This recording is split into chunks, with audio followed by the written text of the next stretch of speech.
and all these other problems that we're having, and then sit back and let her talk. Let her explain herself, her past positions, current positions. How does she feel about how Biden has done on the economy? How does she feel about the border? Well, then turn it over. Okay, thanks so much for joining us tonight, Don and Rex. We're all staying tuned. Can't wait. And I have to say, as we are just a couple, less than 2 minutes away, this is such an extraordinary moment, especially, Rachel, when you consider that these two people that have been the center of our lives for the last 2 months have never even met each other. And Harris said, if you got something to say it to my face. The question tonight, does Donald Trump actually go there? He's questioned her racial identity, he's questioned her intelligence as well, or does he stick to the issues? Look, this is the largest audience they're likely going to have in this race. It will be interesting to see if her voters, and where does she decide to land her punches? She can punch hard. Can she do that while rising above the needling coming her way? But first and foremost, are we going to see a handshake when the two of them meet for the first time? We didn't back in 2016 when I did that debate. We'll stand by to see that tonight. But the first time, side together.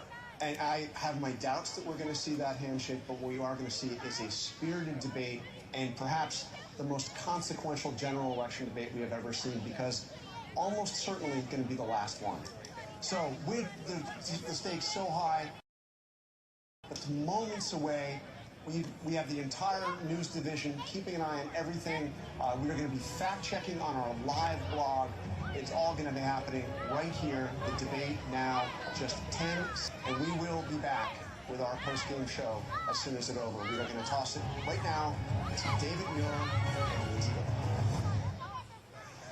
Tonight, the high-stakes showdown here in Philadelphia between Vice President Kamala Harris and former President Donald Trump. Their first face-to-face meeting in this presidential election. Their first face-to-face. A historic race for president upended just weeks ago. President Biden withdrawing after his last debate.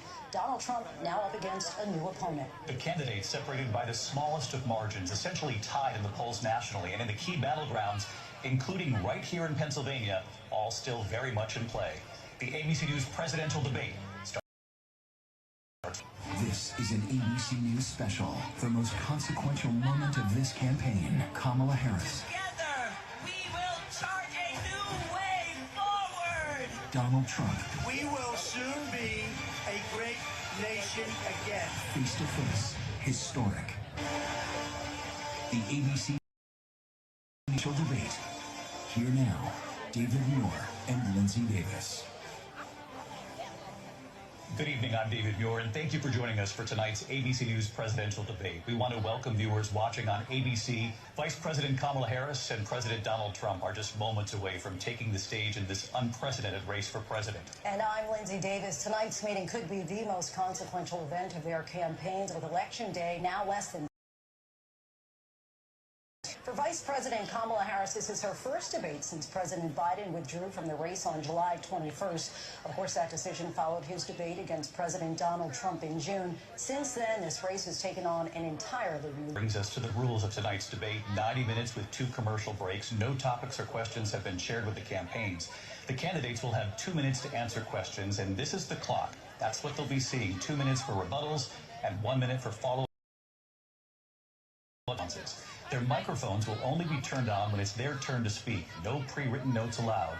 There is no audience here tonight in this hall at the National Constitution Center. This is an intimate setting for 2 candidates who have never met. President, the coin toss, he chose to deliver the final closing statement of the evening. Vice President Harris selected the podium to the right. So let's now welcome the candidates to the stage. Vice President Kamala Harris and President Donald Trump.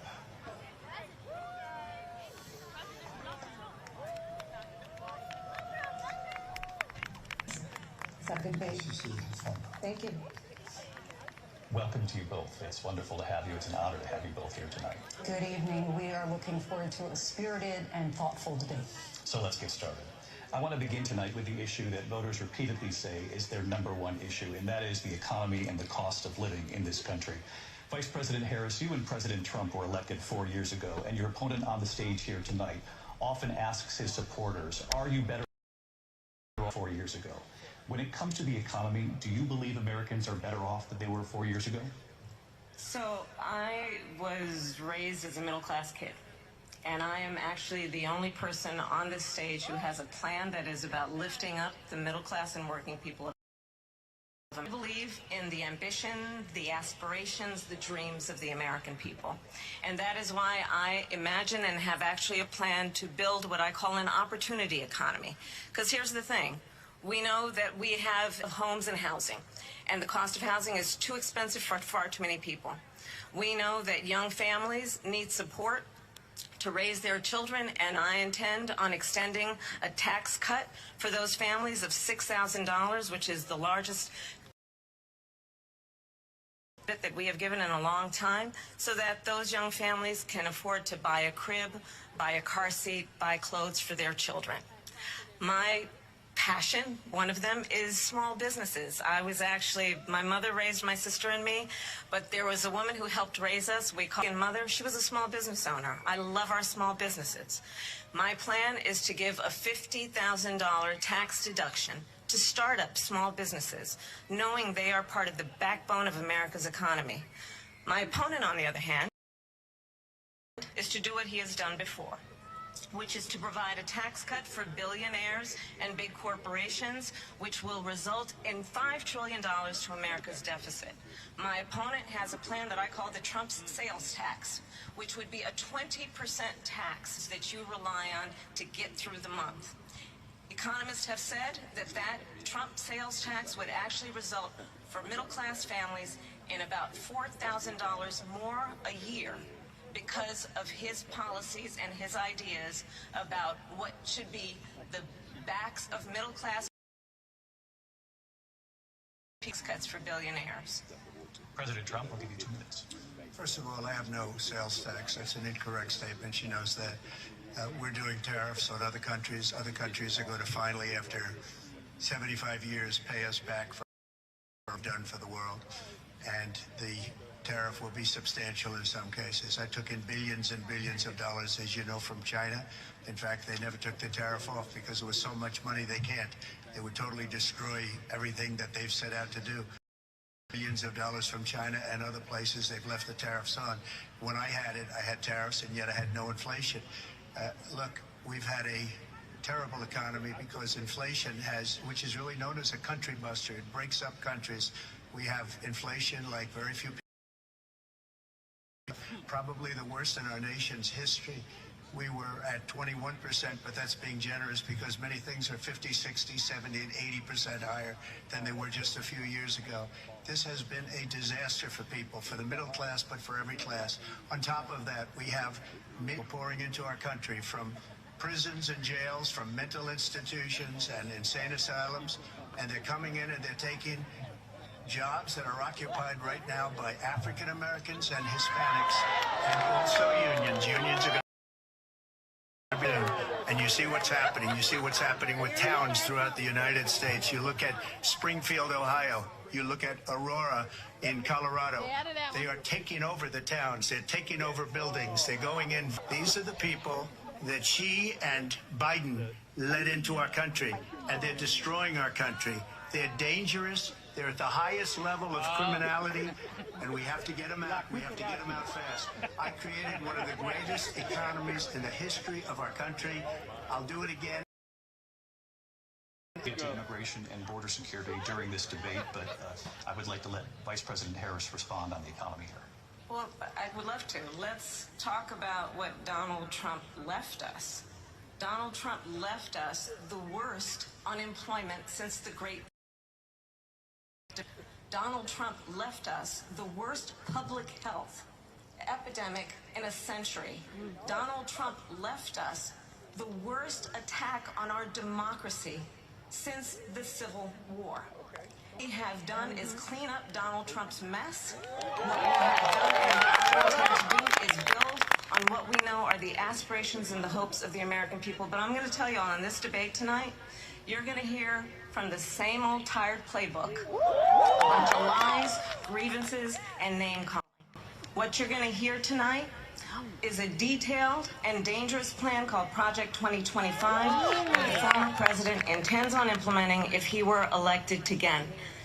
I believe very strongly that the American people want a president who understands the importance of bringing us together, knowing we have so much more in common than what separates us. And I pledge to you to be a president for all Americans. President Trump, I'll give you a minute first. Number one, I have nothing to do, as you know, nothing to do with Project 2025. That's out there. I haven't read it. I don't want to read it purposely. I'm not going to read it. This was a group of people that got together. They came up with some ideas. I guess some good, some bad. But it makes no difference. I have nothing to do. Everybody knows I'm an open book. Taxes very substantially and create a great economy like I did before. We had the greatest economy. We got hit with a pandemic. And the pandemic was not since 1917, where 100 million people died, has there been anything like it. We did a phenomenal job with the pandemic. We handed them over a country where the economy and where the stock market was higher than it was before the pandemic came in. Nobody's ever seen anything like it. We made ventilators for the entire world. We got gowns, we got masks, we did things. And people give me credit for rebuilding the military. They give me credit for a lot of things, but not enough credit for the great job we did with the pandemic. But the only jobs they got were bounce back jobs. These were jobs bounce back, and it bounced back, and it went. I was the one that created them. They know it, and so does everybody else. Vice President Harris, I'll let you respond. So, Donald Trump has no plan for you. And when you look at his economic plan, it's all about tax breaks for the richest people. I am offering what I describe as an opportunity economy, and in our country, if not the world, have reviewed our relative plans for the future of America. What Goldman Sachs has said is that Donald Trump's plan would make the economy worse, mine would strengthen the economy. What the Donald Trump's plan would actually explode the deficit. 16 Nobel laureates have described his economic plan as something that would increase inflation and by the middle of next year would invite a recession. You just have to look at where we are and where we stand on the issues. And I'd invite you to know that Donald Trump actually has no plan for. He is more interested in defending himself than he is in looking out for you.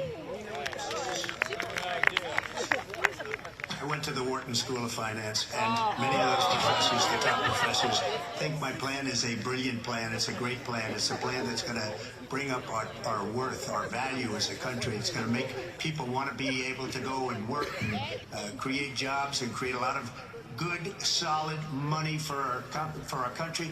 And he doesn't have a plan. She copied Biden's plan, and it's like 4 sentences, like run, spot, run. 4 sentences that are just, we'll try and lower taxes. She doesn't have a plan. Take a look at her plan. Have a plan. Mr. President, I do want to drill down on something you both brought up. The Vice President brought up your tariffs. You responded, and let's drill down on this, because your plan is what she calls is essentially a national sales tax. Your proposal calls for tariffs, as you pointed out here, on foreign imports across the board. You rebel your plan, imposing tariffs up to 20% on goods coming into this country. As you know, many economists say that with tariffs at that level, costs are then passed on to the consumer. Vice President Harris has argued it'll mean higher prices on gas, food, clothing, medication, arguing it costs the typical family nearly $4,000 a year. Do you believe Americans can afford higher prices because of tariffs? They're not going to have higher prices. What's going to have, and who's going to have higher prices, is China and all of the countries that have been ripping us off for years. I was the only president ever. China was paying us hundreds of billions of dollars, and so were other countries. And, you know, if she doesn't like them, they should have gone out and they should have immediately cut the tariffs. But those tariffs are there 3.5 years now under their administration. We are going to take in billions of dollars, hundreds of billions of dollars. I had no inflation, virtually no inflation. They had the highest inflation perhaps in the history of our country, because I've never seen a worse period of time. People can't go out and buy cereal or bacon or eggs or anything else. The people of our country are absolutely dying with what they've done. They've destroyed the economy. And all you have to do is look at a poll. The poll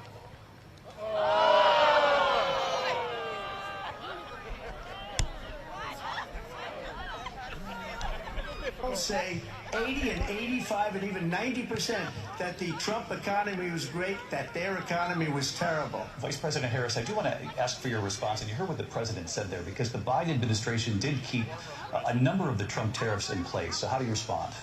Well, let's be clear that the Trump administration resulted in a trade deficit, one of the highest we've ever seen in the history of America. He invited trade wars. You want to talk about his deal with China? What he ended up doing is, under Donald Trump's presidency, he ended up selling American chips to China to help them improve and modernize their military, basically sold us out, when a policy about China should be in making sure the United States of America wins the competition for the 21st century, which means focusing of what that requires, focusing on relationships with our allies, focusing on investing in American-based technology so that we win the race on AI and quantum computing, focusing on what we need to do workforce so that we don't end up having on the short end of the stick in terms of workers' rights. But what Donald Trump did, let's talk about this, with COVID, is he actually thanked for what he did during COVID. Look at his tweet. Thank you, President Xi, exclamation point, when we know that Xi was responsible for lacking and not giving us transparency about the origins of COVID. First of all, they bought their chips from Taiwan. We hardly make chips anymore because of philosophies like they have and policies like they have. I don't say her because she has no policy. Everything that she believed 4 years ago is out the window. She's going to my philosophy now. In fact, I was going to send her a MAGA hat. She's gone to my philosophy. But if she ever got elected, she'd change it. And it will be the end of our country. She's a Marxist. Everybody knows she's a Marxist. Her father's a Marxist professor in economics, and he taught her well. But when you look into our country, and when you look at these millions and millions of people that are pouring into our country monthly, where it's, I believe, 21 million people, not the 15 that people say, and I think it's a lot higher than the 21. That's bigger than New York State pouring in. And just look at what they're doing to our country. They're criminals. Many of these people coming in are criminals. And that's bad for our economy, too. You know, you mentioned before, we'll talk about immigration later. Well, bad immigration is the worst thing that can happen to our economy. They have, and she has, with policy that's insane. Almost policy that you'd say they have to hate our country. President Trump, thank you. Lindsay? I want to turn to the issue of abortion. President Trump, you've often touted that you were able to kill Roe v. Wade. Last year, you said that you were proud to be the most pro-life president in American history. Then last month, you said that your administration would be great for women and their reproductive state of Florida. You surprised many with regard to your 6-week abortion ban because you initially had said that it was too short. And you said, quote, I'm going to be voting that we need more than 6 weeks. But then the very next day, you reversed course and said you would vote to support the 6-week ban. Vice President Harris says that women shouldn't trust you on the issue of abortion because you've changed your position so many times. Therefore, why should they trust you? Well, the reason I'm doing that vote is because the plan is, as you know, the vote is, they have abortion in the 9th month.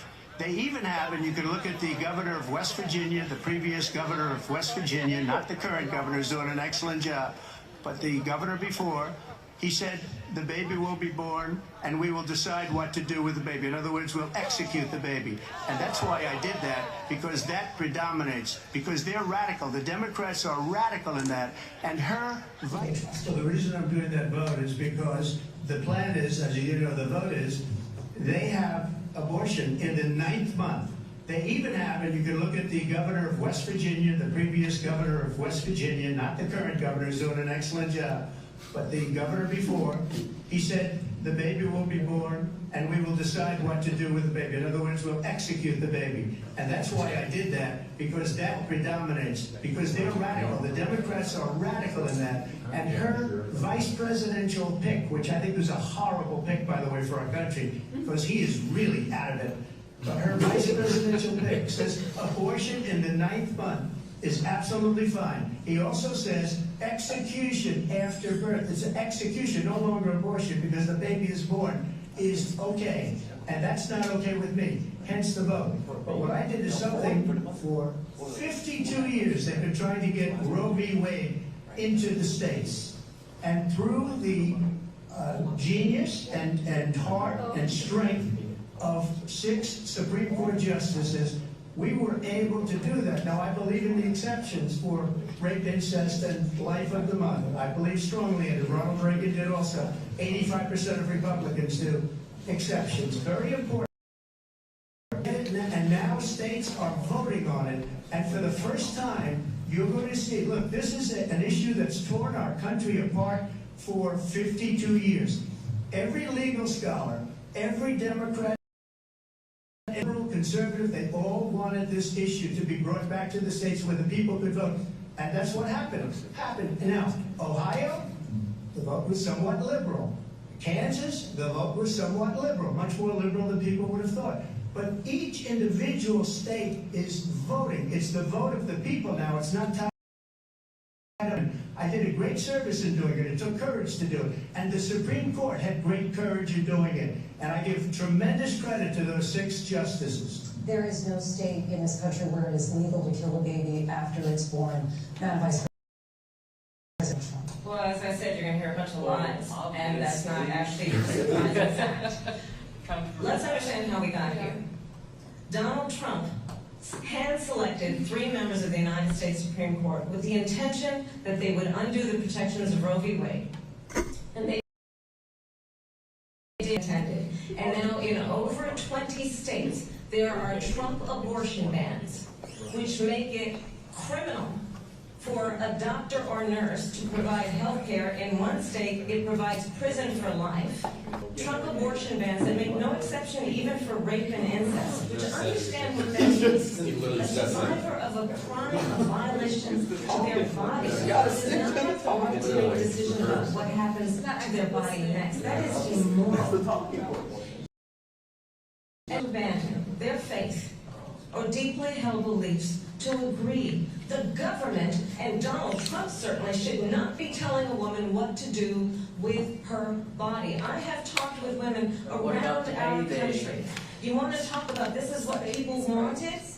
Pregnant women who want to carry a term, suffering from a miscarriage, being denied care in an emergency room because the healthcare providers are afraid they might go to jail, and she's bleeding out in a car in the parking lot. She didn't want that. Her husband didn't want that. For a 13-year-old survivor of incest, being forced to carry a pregnancy to term, they don't want that. And I pledge to you, when Congress passes a bill to put back in place the Roe v. Wade, as President of the United States, I will proudly sign it into law. But understand, if Donald Trump were to be reelected, he will sign a national abortion ban. Understand, in his Project 2025, there would be a national abortion monitor that would be monitoring your pregnancies, your miscarriages. I think the American people believe that certain freedoms, in particular the freedom to make decisions, should not be made by the government. Thank you, Vice President Harris. Well, there she goes again. It's a lie. I'm not signing a ban, and there's no reason to sign a ban, because we've gotten what everybody wanted.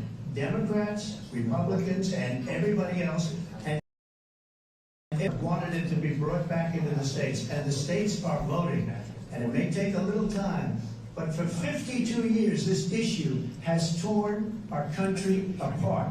And they wanted it back in the states. And I did something that nobody thought was possible.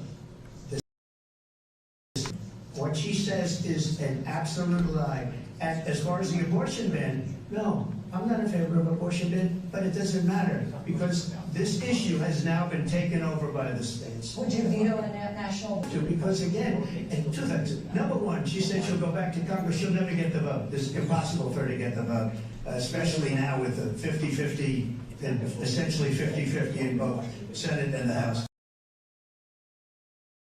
She can't get the vote. She won't even come close to it. So it's just talk. You know what it reminds me of? When they said they're going to get student loans terminated, and it ended up being a total catastrophe.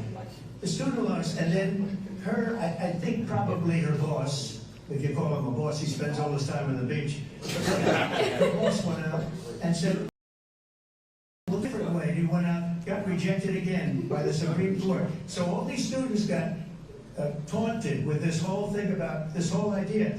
And how unfair that would have been. Part of the reason they lost to the millions and millions to pay off their student loans. They didn't get it for free. But they were saying it's the same way that they talked about that they talk about abortion. But if I could just get a yes or no, because you're running me, Senator J.D. Vance has said that you would veto your desk. Well, I did discuss it with J.D. in all fairness. J.D., and I don't mind if he has a certain view, but I think he was speaking for me, but I really didn't. Look, we don't have to discuss it because she'd never be able.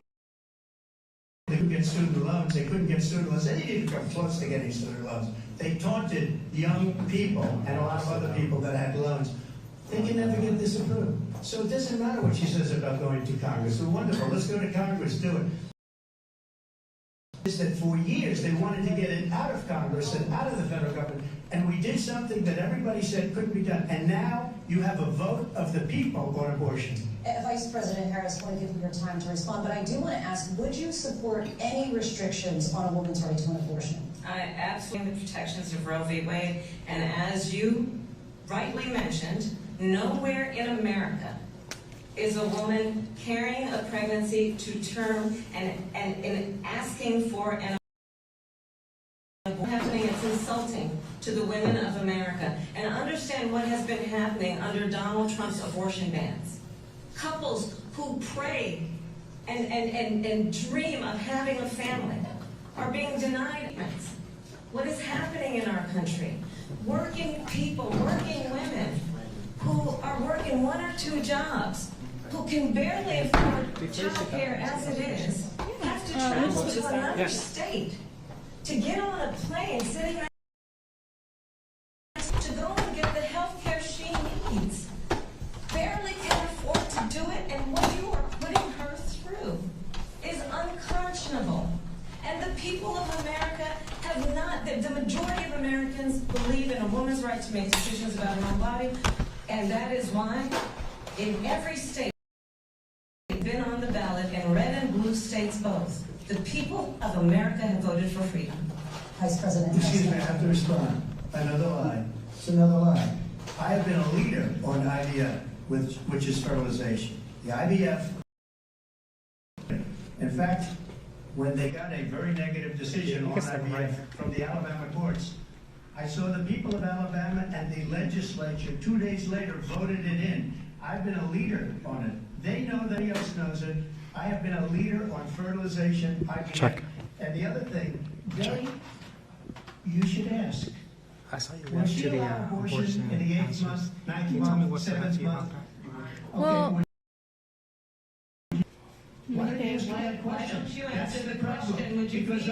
I just thought it was funny that Harris was saying all these things about Trump, which were obviously not true. He just said that for banning abortion for like incest, rape, all that extra stuff, and she just like said, she's reading off cards. She just said, quote for quote, that he did support what he just said he didn't support. I feel like she's not what he's trying to say. From Central America. We know that illegal border crossings reached a record high in the Biden administration. This past June, President Biden imposed tough new asylum restrictions. We know the numbers since then have dropped. I just feel like she's listening. She just keeps saying the same things over and over again that she's been saying, the things that have been like fed to her to say, even though they're not true. And Project didn't even support that. Even the people who made it didn't say that he supported it, and the Democrat Party is just trying to like spin it into saying that he supports it. Came up with a border security bill, which I supported.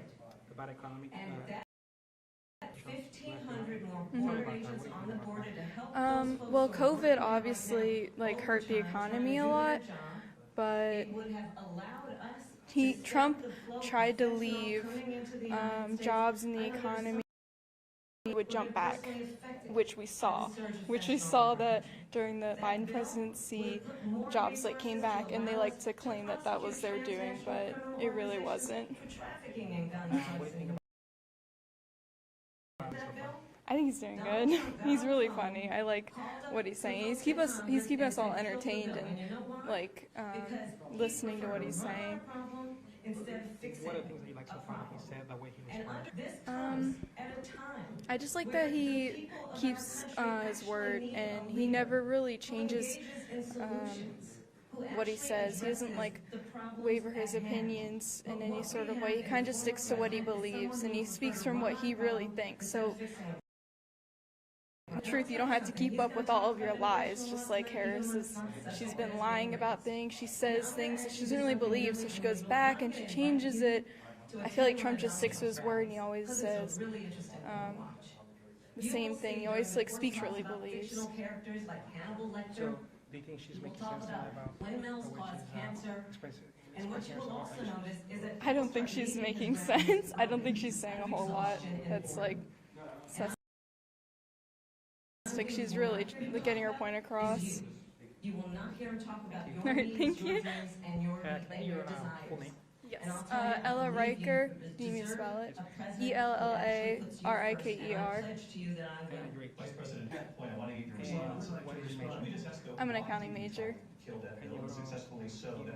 Yeah, I go to UNC Charlotte. I'm a sophomore. First, let me respond to the rallies. Thank you.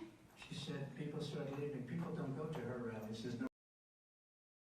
And the people that do go, she's supposed to go in and paying them to be there. By the Supreme Court. So all these students got taunted with this whole thing about this whole idea. And how unfair that would have been. One of the reasons they lost to they had to pay off their student loans. They didn't get it for free. But they were saying it's the same way that when they talked about that they talked about abortion. If I could just give a yes or no, because you're running the J.D. Vance has said that you would. I did discuss it with J.D. in all fairness. J.D. and I don't mind if he has a certain view, but I think they speak for me. But I really didn't.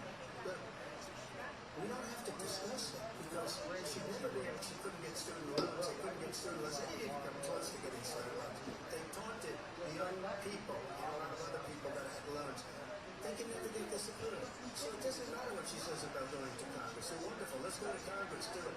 But the fact is that for years they wanted to get it out of Congress and out of the federal government. And we did something that everybody said couldn't be done. And now you have a vote of the people on abortion.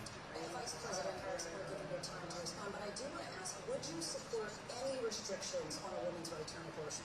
I absolutely support reinstating the protections of Roe v. Wade. And as you rightly mentioned, nowhere in America is a woman carrying a pregnancy to term and asking for an abortion. That is not happening. It's insulting to the women of America.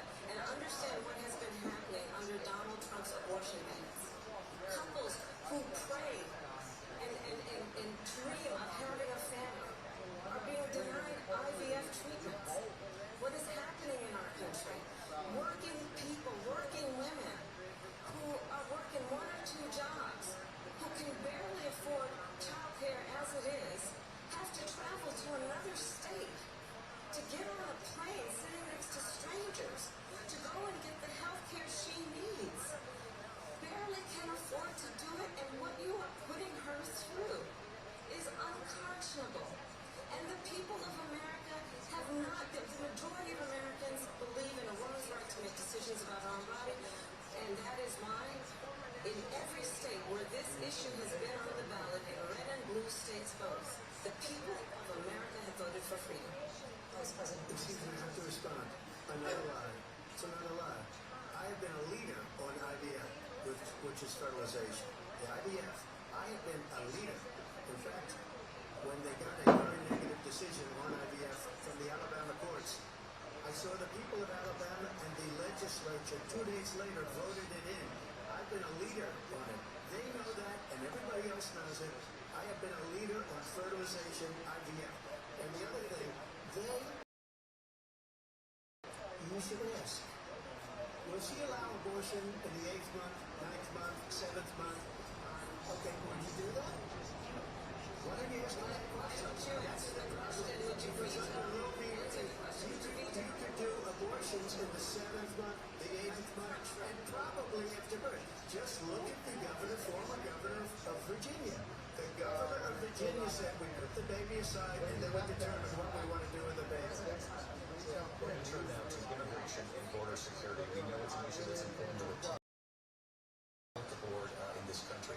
Vice President Harris, you were tasked by President Biden with getting to the root causes of migration from Central America. We know that illegal border crossings reached a record high in the Biden administration. This past June, President Biden imposed tough new asylum restrictions that have dropped significantly. But my question to you tonight is, why did the administration wait until 6 months before the election to act? And would you have done anything differently from President Biden on this? So I'm the only person on this stage who has prosecuted transnational criminal organizations for the trafficking of guns, drugs, and human beings. And let me say, the United States Congress, including some of the most conservative members of the United States Senate, came up with a border security bill which I supported. And that bill would have put 1,500 more border agents on the border to help those folks who are working there right now overtime trying to do their job. It would have allowed the flow of fentanyl coming into the United States. I know there are so many families watching tonight who have been personally affected by the surge of fentanyl in our country. That bill would have put more resources to allow us to prosecute transnational criminal organizations for trafficking in guns, drugs, and human beings. But you know what happened? Donald Trump got on the phone, called up some folks in Congress and said, kill the bill. And you know why? Because he preferred to run on a problem instead of fixing a problem. And understand, this comes at a time where the people of our country actually need a leader who engages in solutions, who actually addresses the problem. But what we have in the former president is someone who would prefer to run on a problem instead of fixing a problem. And I'll tell you something, he's going to talk about immigration a lot tonight, even when it's not the subject that is being raised. And I'm going to actually do something really unusual, and I'm going to invite you to attend rallies, because it's a really interesting thing to watch. You will see during the course of his rallies, he talks about fictional characters like Hannibal Lecter. He will talk about windmills cause cancer. And what you will also notice is that people face early on exhaustion and boredom. And I will tell you, the one thing you will not hear him talk about is you. You will not hear him talk about your needs, your dreams, and your desires. And I'll tell you, I believe you deserve a president who actually puts you first. And I pledge to you that I will. Vice President Harris, thank you. President Trump, your response. I'd like to respond. Just ask, though, why did you try to secure that bill, and successfully so? That would have put thousands of additional agents and officers on the board. First, I'm going to respond to the rallies. She said people start leaving. People don't go to her rallies. She's no reason to go. And the people that do go, she's busing them in and then showing them in a different light. So she can't talk about that. People don't like my rallies. The biggest rallies, the most incredible rallies in the history of politics. That's because people want to take their country back. Is being lost. We're a failing nation. And it happened 3.5 years ago. And what's going on here, you're going to end up in World War III, just to go into another subject. What they have done to our country, millions and millions of people to come into our country, and look at what's happening to the towns all over the United States. And a lot of towns don't want to talk. It's not going to be Aurora or Springfield. A lot of towns don't want to talk about it because they're so embarrassed by it.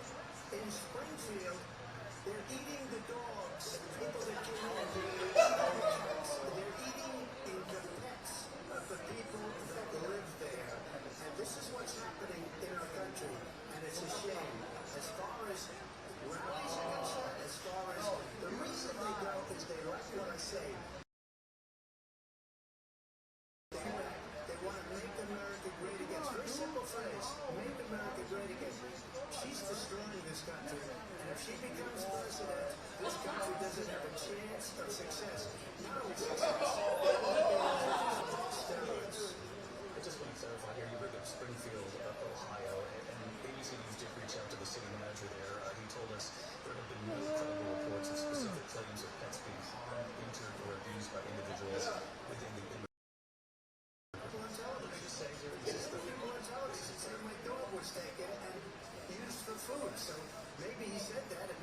good thing to say for a city manager. I'm not taking this from television. The people on television say their dog was eaten by the people that went there.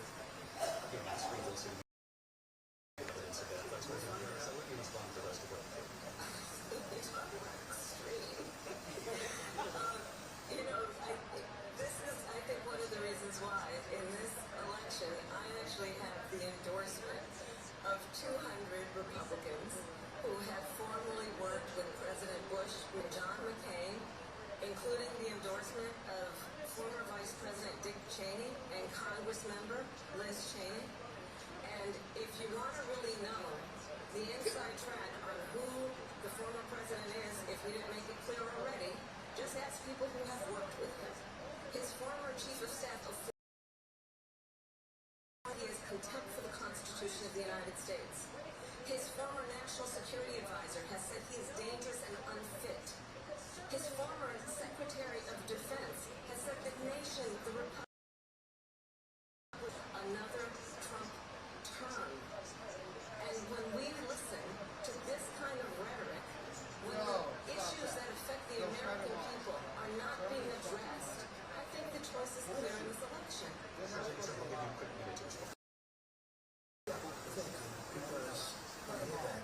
See, I'm a different kind of a person. I fired most of those people. Not so graciously. They did bad things or a bad job. I fired them. They never fired one person.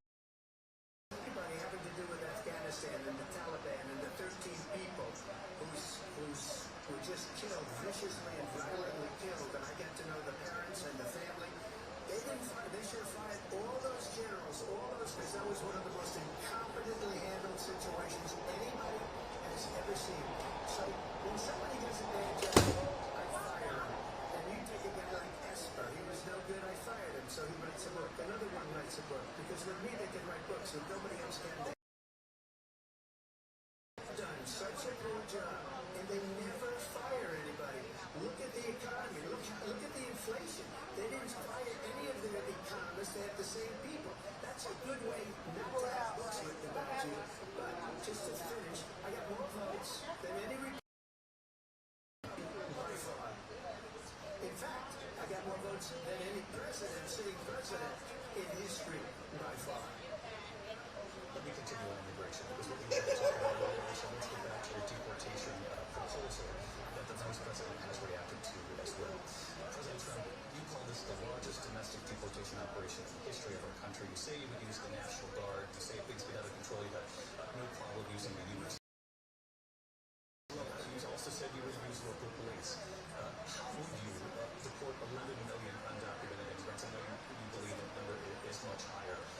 Take us through this. What does this look like? Will authorities be going door to door in this country? Yeah. It is much higher because of them. They allowed many millions of criminals. They allowed terrorists. They allowed common street criminals. They allowed people to come in, drug dealers, to come into our country, and they're now in the United States and told by their country, never come back or we're going to kill you. Do you know that crime in Venezuela and crime in countries all over the world is way down? You know why? Because they've taken their criminals off the street and they've given them to her to put into our country. And this will be one of the greatest mistakes in history for them to allow. And I think they probably did it because they think they're going to get votes, but it's not worth it because they're destroying the fabric of our country by what they've done. There's never been anything done like this at all. They've destroyed the fabric of our country. Millions of people live in, and all over the world, crime is down all over the world except here. Crime here is up and through the roof, despite their fraudulent. Crime in this country is through the roof, and we have a new form of crime. It's called migrant crime, and it's happening at levels that nobody thought possible. The FBI says overall violent crime is actually coming down in this country. But they were defrauding statements. They didn't include the worst cities. They didn't include the cities with the worst crime. It was a fraud. Just 818,000 jobs that they said they created turned out to be a fraud. Well, I think this is so rich, coming from someone who has been prosecuted for national national security crimes, economic crimes, election had been found liable for sexual assault, and his next big court appearance is in November at his own criminal sentencing. And let's be clear, where each person stands on the issue of what is important about and respect for law enforcement. The former vice president called for defunding federal law enforcement, 45,000 agents, get this, on the day after he was arraigned on 34. So let's talk about what is important in this race. It is important that we move forward, that we turn the page on this same old tired rhetoric and address the needs of the American people, address what we need to do about shortage, which I have a plan for, address what we must do to support our small businesses, address bringing down the price of groceries. But frankly, the American people are exhausted with the same old tired play. Excuse me. Every one of those cases was started by them against their political opponent. And I'm winning most of them, and I will win the rest of appeal. And you saw that with the decision that came down just recently from the Supreme Court. I'm winning most of them. But those are cases, it's called weaponization. Never happened in this country. They weaponized the Justice Department. Every one of those cases was involved with the DOJ, from Atlanta and Fawning Willis to the Attorney General of New York and the DA in New York. Every one of those cases. And then they say, oh, he's a criminal. They're the ones that made them go after me. By the way, Joe Biden was found essentially guilty on the documents case. And what happened in my documents case? They said, oh, that's just a physical wall. A complete and total victory 2 months ago. It was thrown out. It's weaponization, and they used it, and it's never happened in this country. They used it to try and win an election. They're fake cases. President Trump, thank you. A really quick response here, Vice President Harris, on this notion of weaponization of the Justice Department.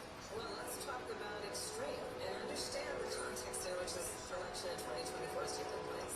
The United States Supreme Court recently ruled that the former president would essentially be immune from any misconduct if he were to enter the White House again. Understand that this is someone who has openly said he would terminate, I'm quoting, terminate the Constitution of the United States, that he would weaponize the Department of Justice against his political enemies. Someone who has openly expressed disdain for members of our military. Understand what it would mean if Donald Trump were back in the White House with no guardrails, because certainly we know now the court won't stop him. We know J.D. Vance is not going to stop him. It's up to the American people to stop it. Vice President Harris, in your last run for president. This is the one that weaponized, not me. She weaponized. I probably took a bullet to the head because of the things that they say about me. They talk about democracy. They're the threat to democracy. With the fake Russia investigation that went nowhere. We have a lot to get to, Lindsay. Vice President Harris, in your last run for president, you said you wanted to ban fracking. Now you don't. You wanted mandatory government buyback programs for assault weapons. Now your campaign says you don't. You supported decriminalizing border crossings. Now you're taking a harder line. I know you say that your values have not changed. So then why have so many of your policy positions changed?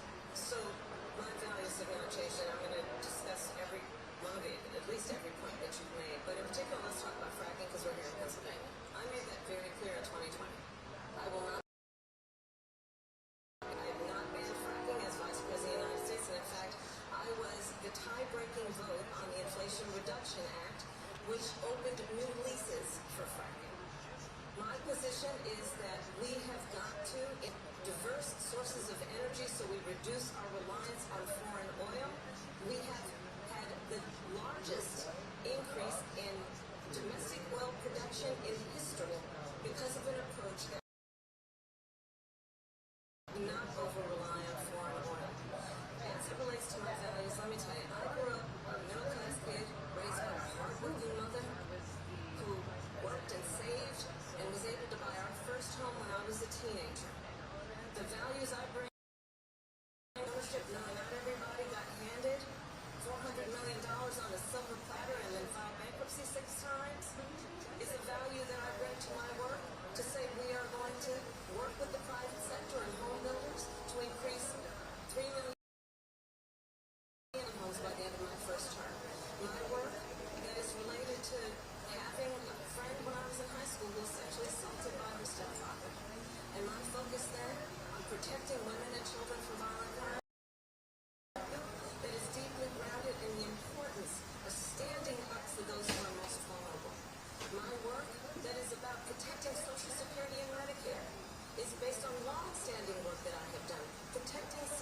some scams.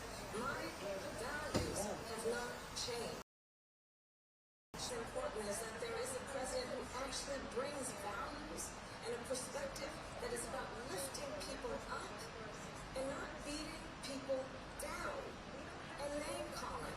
The true measure of is the leader who actually understands that strength is not in beating people down, it's in lifting people up. I intend to be that president. President Trump, well, first of all, I wasn't given $400 million. I wish I was. My father was a good and a great father, and I learned a lot from him, but I was given a fraction of that, a tiny fraction, and I built it into many, many billions of dollars, many, many billions. And when people see it, they are even surprised. So we don't have to fracking, she's been against it for 12 years. Defund the police, she's been against that forever. She gave all that stuff up very wrongly, very horribly, and everybody's laughing at it, okay? They're all laughing at it. She gave up at least 12 or 15 different policies. Like, she was big on defund the police. In Minnesota, she went out, wait a minute, I'm talking now. You don't mind, please. Does that sound familiar? She went out in Minnesota and killed people that burned down Minneapolis. She went out and raised money to get them out of jail. She did things that nobody would ever think of. Now she wants to do transgender operations on illegal aliens that are... This is a left liberal that would do this. She wants to confiscate your guns, and she will never allow fracking in Pennsylvania. If she won the election, fracking in Pennsylvania will end on day one. Important in my opinion. So I got the old business going that nobody has ever done before. When they took over, they got rid of it, started getting rid of it, and the prices were going up the roof. These guys go to where they were. I would have been 5 times, 4 times, 5 times higher, because you're talking about 3.5 years ago. They got it up to where I was, because they had budgets, because the prices of energy were quadrupling and doubling. You saw what happened to gasoline.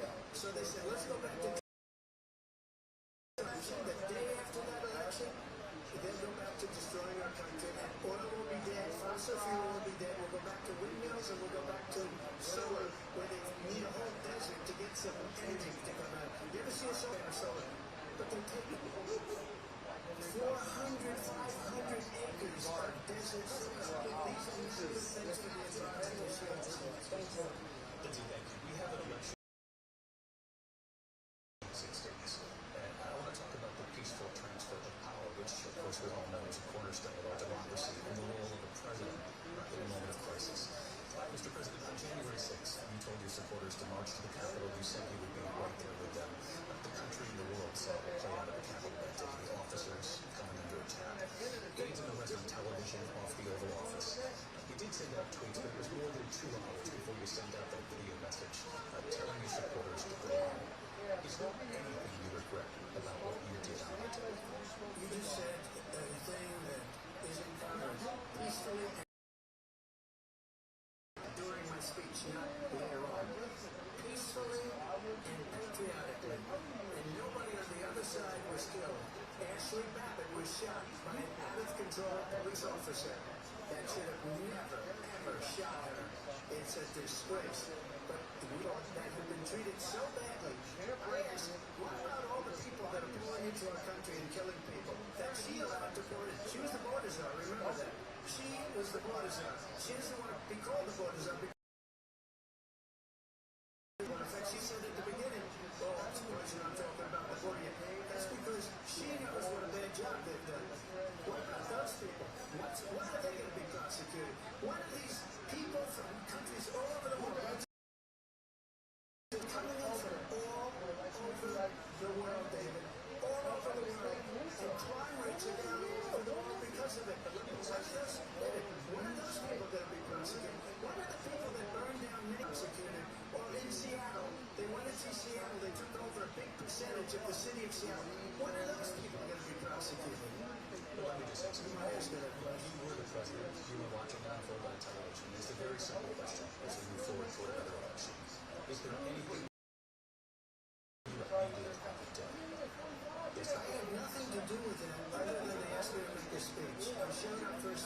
said, I think it's going to be big.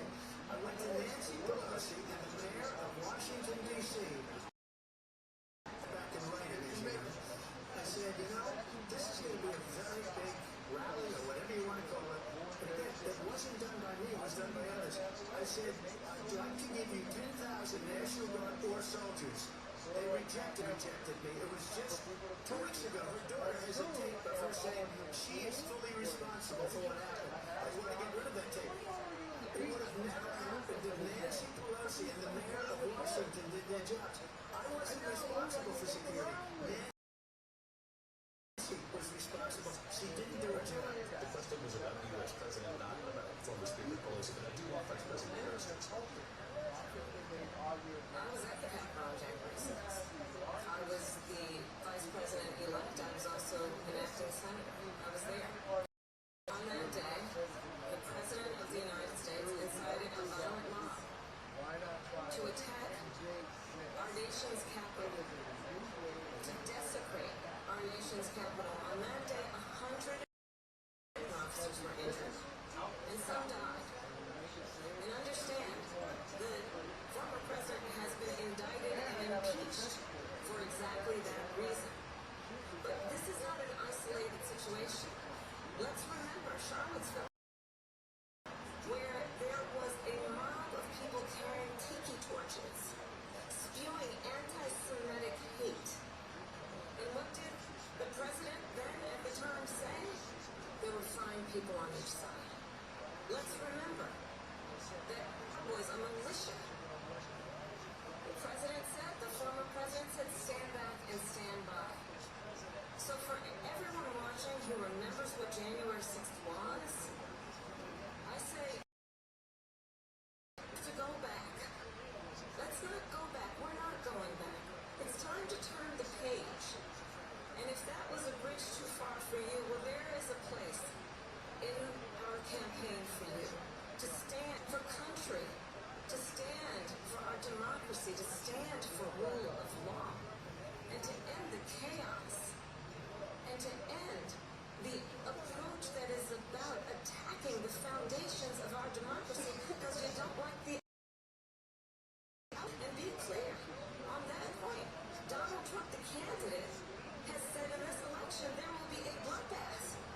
If this and the outcome of this election is not to his liking, let's turn the page on this. Let's not go back for the future and not go backwards to the past. Let me just follow up here. It was a different term. It was a term that related to energy because they have destroyed our energy business. Also, on Charlottesville, that story has been, as you would say, debunked. Laura Ingraham, Sean Hannity, Jessica, all of these people, they covered it. If they go an extra sentence, they will see it was perfect. It was debunked in almost every newspaper. But it's like they bring 2025 up. They bring all of this stuff up. I ask you this, you talk about the Capitol. Why are we allowing these millions of people to come through on the southern border? How come she's not doing anything? And I'll tell you what I would do, and I would be very proud to do.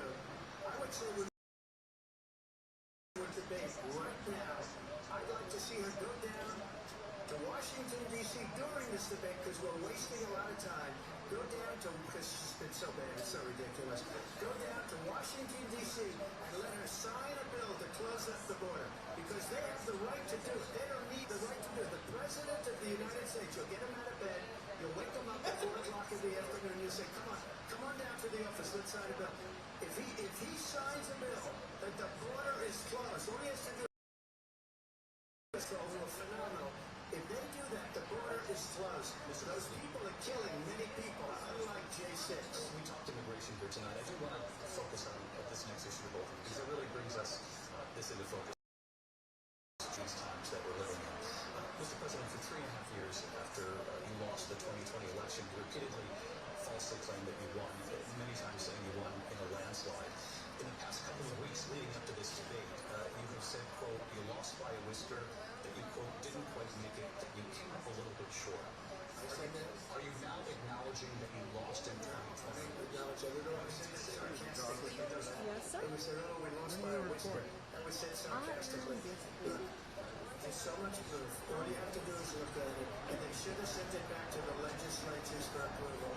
They got almost 75 million votes, the most votes any sitting president has ever gotten. I was told that I got 63, which is what I got in 2016.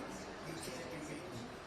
The election, people should never be thinking about an election as fraudulent. We need two things. We need walls, and we have to have it. We have to have borders, and we have to have good elections. Our elections are bad. And a lot of these illegal immigrants coming in, they're trying to get them to vote. They can't even speak English. They don't even know what country they're in practically. And these people are trying to get them to vote.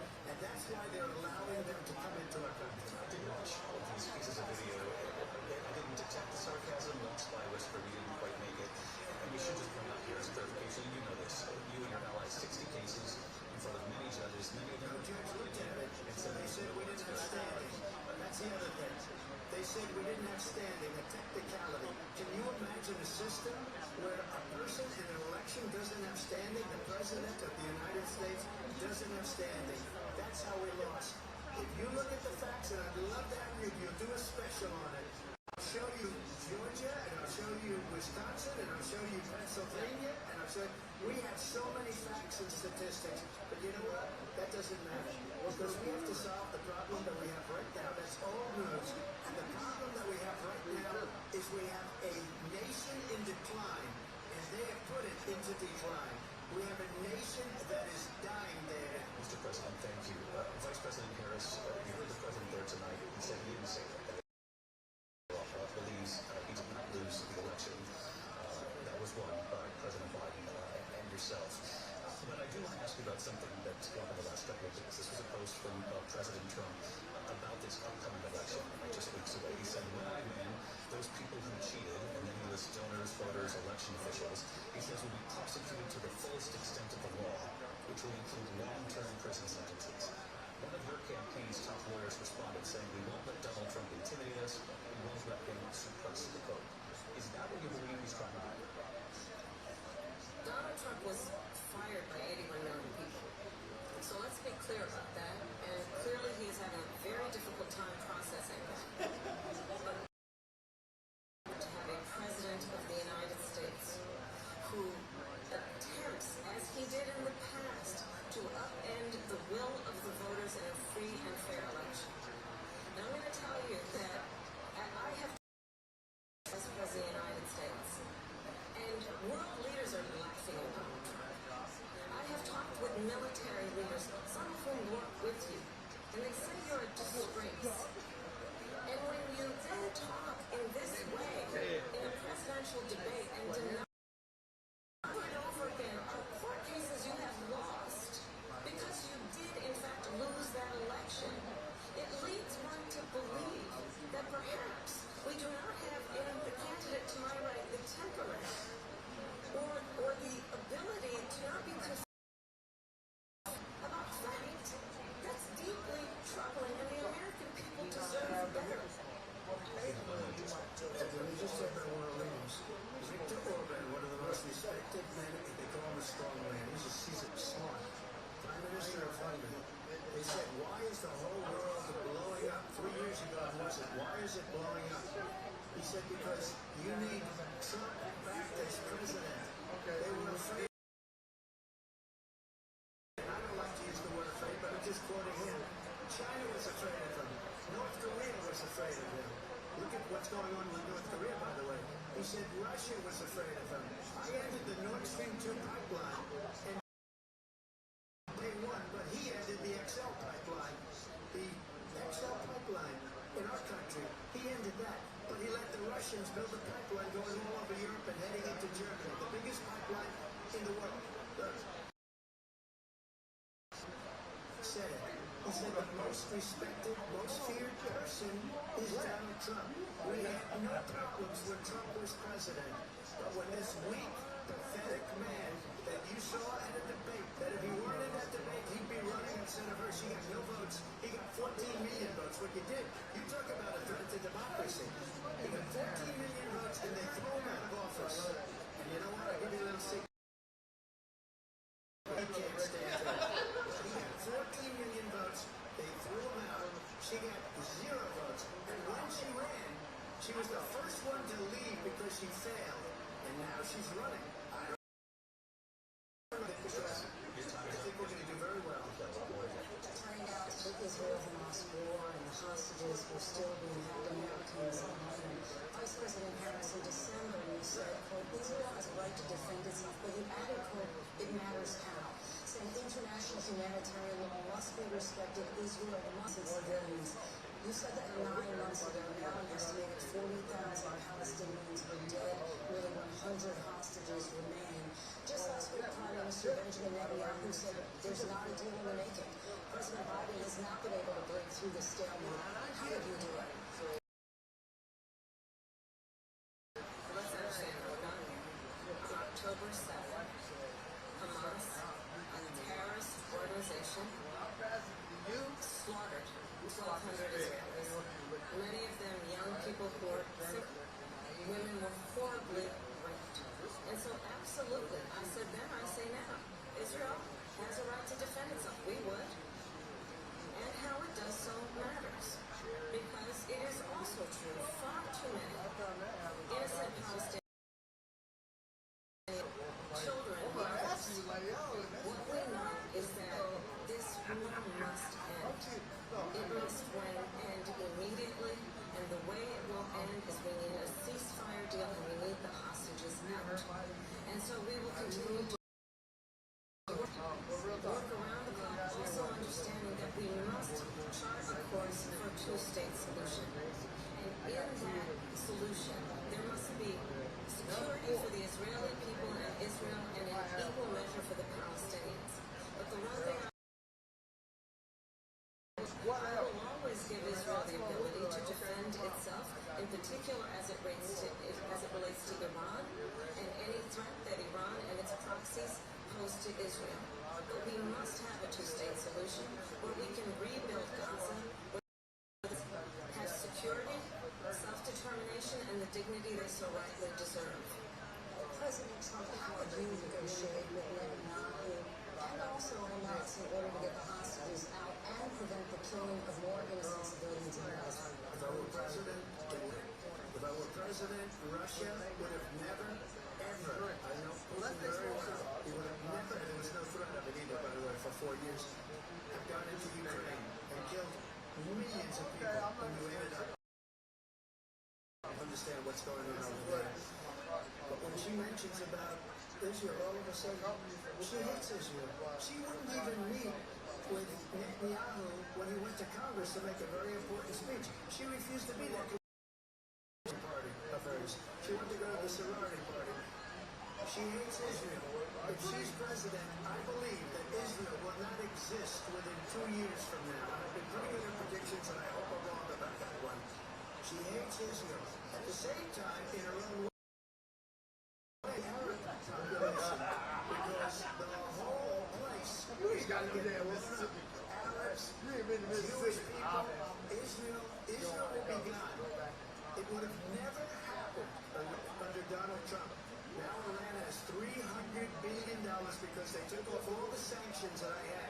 Iran had no money for Hamas or Hezbollah or any of the 28 different spheres of, and they are spheres of terror, horrible terror.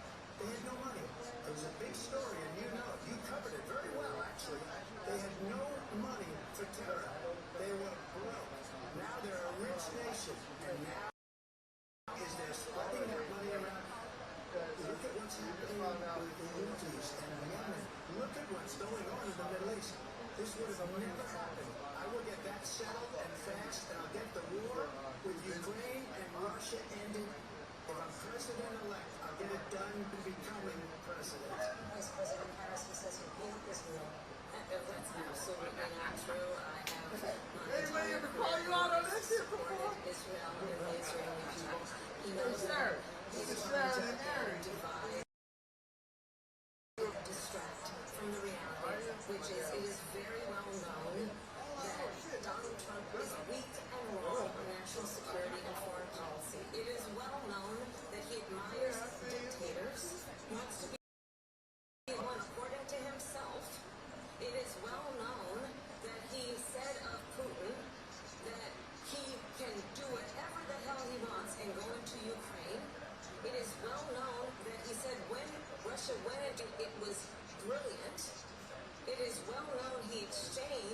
love letters with Kim Jong-un, and it is absolutely well known. Stratton. Spell it. S-T-R-A-T-T.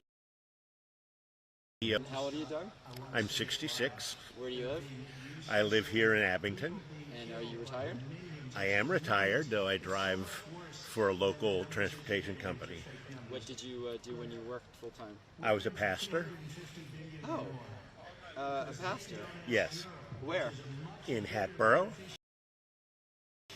Are you a registered Democrat, Republican? I am a registered voter. Registered voter. Okay, so tell me, you were heading into the debate, I think already leaning towards Harris? Without a doubt. Your impressions what are your first impressions of this debate? Basically, the mistruths of the former president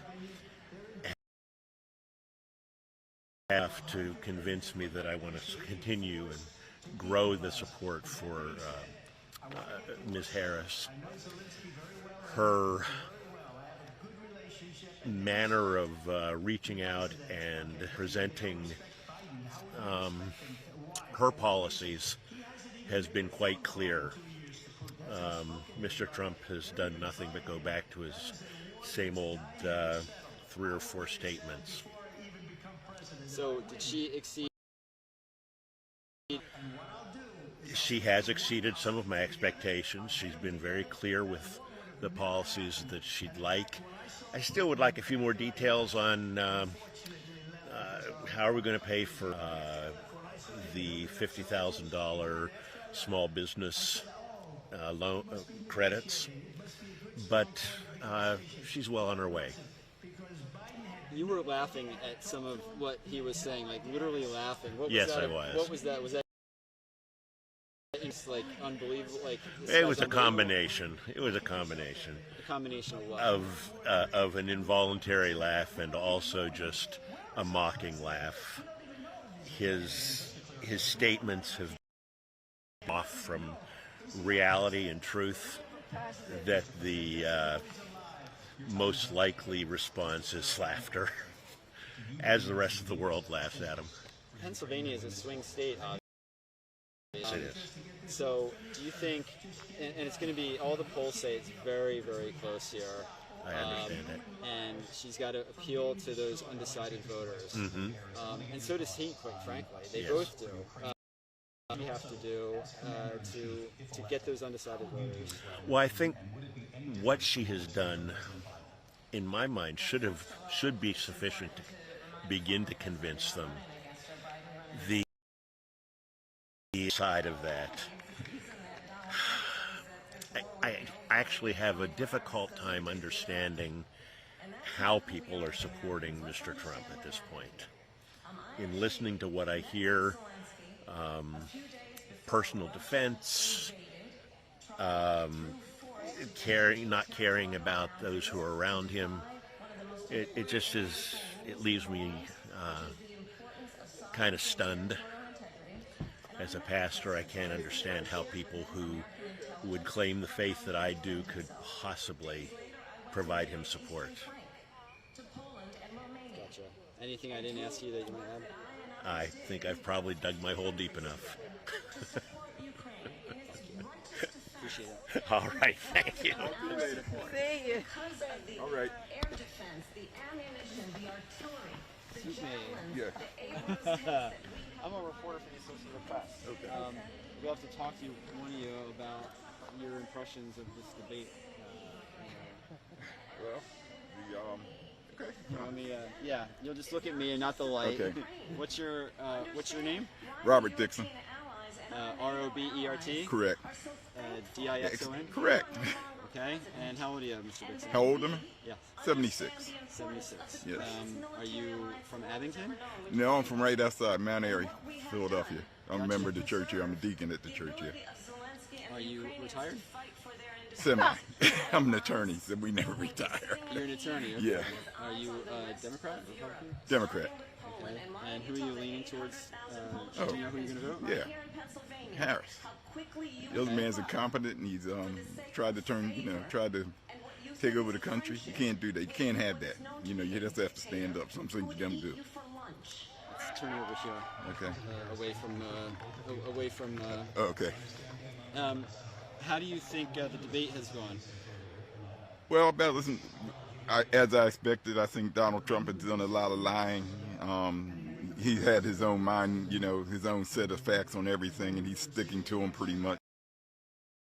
Harris is trying to interact with him and putting out ideas and things of that nature. None of that he can address because he's just basically, you know, lying. He's talking about all the people that come into the country, you know, things are going down.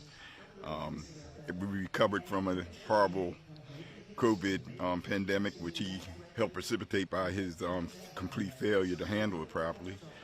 And, you know, they just want to talk about it, so he just keeps repeating the same old lies. But if you lie is big enough, the people, you know, he has a certain percentage of people that want to stick with it. Do you think Harris is doing, what do you think of her performance? I think she's doing fair, you know, I think she's doing real well. Be expected. And I think she's trying to hit the points, and she's sort of goading him into him keeping, you know, talking about himself. So this is a very close election in Pennsylvania, and Pennsylvania is a very important state. So do you think that she's doing enough to appeal to that sliver of undecided voter that she has to get? I've been involved in election. I used to do a lot of electioneering when I was young. Pennsylvania went more Democratic than it has. It used to switch back and forth. He won. They really haven't won. Republicans really haven't won anything big in Pennsylvania since he won. So I think that we're in good stead with the people that we have in office now. They always vote for Bob Casey. They voted for Bob Casey when he and his father weren't running, but somebody else put their name up in Bob Casey years ago. That guy won because Pennsylvanians evidently like the name Bob Casey. So I think we're going to do well. Thank you very much. You're welcome. The alliances we have around the world are dependent on our ability to look out for our friends and not favor our enemies because you adore strongmen instead of caring about democracy. And that is very much what is at stake here. The President of the United States is Commander-in-Chief, and the American people have a right to rely on a president who understands the significance of America's role and responsibility in terms of ensuring that there is stability and ensuring we stand up for our principles for the benefit of personal flattery. You talked about Ukraine and Vladimir Putin. I do want to talk about Afghanistan. It came up in the first hour of this debate. I want to move on to Afghanistan. Said Trump did the most amazing thing I've ever seen. He got these countries, the 28 to pay up. He said, I've never seen, he's the head of NATO. He said, I've never seen. For years, we were paying almost all of NATO. We were being ripped off by European nations, both on trade and on NATO. By saying one of the statements you made before, if you don't pay, we're not going to protect you. Otherwise, we would have never gotten it. He said it was one of the most incredible jobs that he's ever seen done. Thank you. I want to turn to Afghanistan. It came up, and we witnessed a poignant moment today on Capitol Hill, honoring the soldiers who died in the chaotic withdrawal from Afghanistan. I do want to ask the Vice President, do you believe you bear any responsibility in the way that withdrawal played out? Well, I will tell you, I agreed with President Biden's decision to pull out of Afghanistan. 4 presidents, and Joe Biden did. And as a result, America's taxpayers are not paying the $300 million a day we were paying for that endless war. And as of today, there is not one member of the United States military who is in active duty in a combat zone in any war zone around the world, the first time this century. But let's understand how we got to where we are. Donald Trump, when he was president, negotiated the weakest deals you can imagine. He calls himself a deal maker. Even his national security advisor said it was a weak, terrible deal. And here's how it went down. He bypassed the Afghan government. He negotiated directly with a terrorist organization called the Taliban. The negotiation involved the Taliban getting 5,000 Taliban terrorists released. And get this, and the president at the time invited the Taliban to Camp David. of storied significance for us as Americans, a place where we honor the importance of American diplomacy, where we invite and receive respected world leaders. And this former president, as president, to Camp David because he does not again appreciate the role and responsibility of the President of the United States to be commander-in-chief with a level of respect. And this gets back to the point of how he encouraged and demeaned members of our military, fallen soldiers, and the work that we must do to uphold the strength and the respect of the United States of America around the world. Vice President Harris, thank you. President Trump, your response to the Taliban. So, if you take a look at that period of time, the Taliban was killing our soldiers, a lot of them, with snipers. And I got involved with the Taliban because the Taliban was doing the killing. That's the fighting force within Afghanistan. They don't bother doing that because, you know, they deal with the wrong. But I got involved. And Abdul was the head of the Taliban. He is still the head of the Taliban. And I told Abdul, don't do it anymore. You do it anymore, you're going to have problems. And he said, why do you send me? So I said, you're going to have to figure that out, Abdul. And for 18 months, we had nobody killed. We did have an agreement negotiated by Mike Pompeo. It was a very good agreement. The reason it was good, it was we were getting out. We would have been out fast. Soldiers, we wouldn't have left many Americans behind. And the Ukrainians to fight for their independence. Otherwise, Putin would be sitting in Kyiv with his eyes on the rest of Europe, starting with Poland. And why don't you tell the 8 Polish Americans right here in Pennsylvania how quickly you would give up for the sake of favor and what you think is a friendship with what is known to be a dictator who would eat you for lunch. And both of you on Ukraine tonight. Afghanistan came up in the last hour. I wanted her to respond to something you said earlier. But now, please, I'll give you a minute here. Putin would be sitting in Moscow, and he wouldn't have lost 300,000 euros. But he would have been sitting in Moscow, quiet place. He would have been sitting in Moscow. What's happening to him? But eventually, you know, he's got a thing that other people don't have. He's got nuclear weapons. Eat you for lunch. Talk about that. He's got nuclear weapons. And eventually, maybe he used them, maybe he hasn't been that threatening.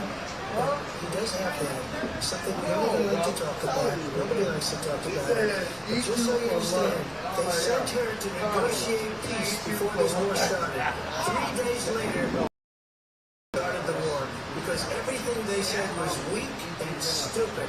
They said the wrong things. That war should have never started. She was the emissary.